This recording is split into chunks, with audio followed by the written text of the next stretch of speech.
Elle a son mot à dire pour le changement positif des régions est un leitmotiv que René Tadi et son association des scouts catholiques de Côte d'Ivoire se sont assignés pour une implication plus accentuée des femmes scouts dans la mise en œuvre des objectifs du développement durable.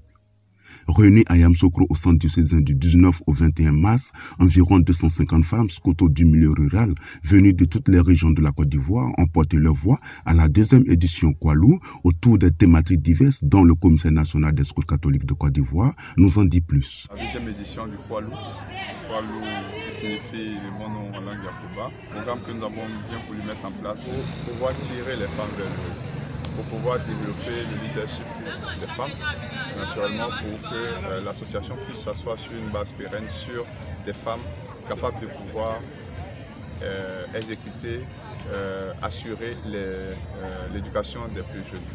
Parce que naturellement, dans nos familles, dans nos coutumes, dans nos villages, lorsque les femmes se mettent à quelque chose, le développement est périn. Et nous avons voulu essayer ça au scoutisme et ça marche très bien. Il fallait qu'elles prennent leur place au sein du développement de notre association. Vertu d'une tenue bleu roi, d'un pantalon kaki, accompagné d'un foulard de circonstances violet-blanc, elles ont pris d'assaut la salle de conférence pour débattre et partager leurs points de vue sur les questions de changement climatique, éducation de qualité, violences faites aux femmes ainsi que l'autonomisation et le leadership de la femme dans une société qui évolue chaque seconde. Pour Ange Baïmé, employé de l'ONG International Grain et l'un des pères fondateurs de l'ONG JVE, Jeunes Volontaires pour l'Environnement, il est plus crucial de faire un plaidoyer à l'endroit des femmes pour une consommation bio pour éviter l'alimentation fortifiée imposée qui détériore notre état de santé chaque jour. Aujourd'hui, à cause des changements climatiques, il y a beaucoup de menaces qui apparaissent sur l'alimentation. Il est important qu'aujourd'hui, dans notre alimentation, nous puissions nous poser la question de comment est-ce que nous nous nourrissons. Parce que nous comprenons qu'aujourd'hui, les multinationales prennent comme prétexte le fait que les changements climatiques sont présents pour pouvoir s'intéresser de façon négative à l'alimentation. Et il était important pour nous d'interpeller les femmes qui sont des mères sur la question de la biofortification.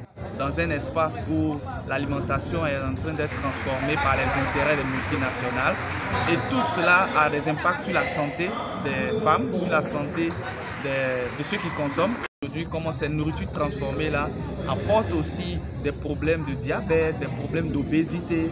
Il faut manger bio, il faut manger des aliments qui sont en harmonie avec notre côté culturel. Dans une ambiance maison suite au panel, certains participants comme l'équipe de formation de l'ACCI donnent leur point de vue de ce grand rassemblement de femmes dénommé Kwalou. Il s'agit pour ces femmes-là de démontrer ce dont elles sont capables, d'accepter des responsabilités qu'on leur confie au sein de l'association, au sein de la société, au sein de leur environnement professionnel, social et familial. Il n'est pas question de revendiquer une certaine égalité ou équité, tout en refusant, dans le background, d'assumer ces responsabilités. C'est cela que nous souhaitons. Sans éducation, l'homme, la femme ne sont rien. Alors nous avons mis l'accent sur les freins à l'éducation de qualité, les freins sociologiques, les freins financiers, les freins psychologiques également.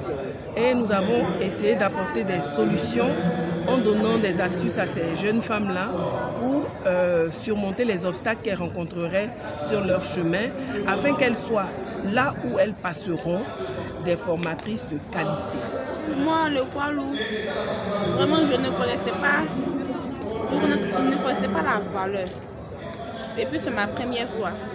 Mais quand je suis venue, depuis hier vraiment, je suis émue parce que ça m'a rapporté beaucoup. Satisfaction des différents acteurs ainsi que de nouvelles perspectives s'ouvrent pour la préparation de la 3e édition Kwalou.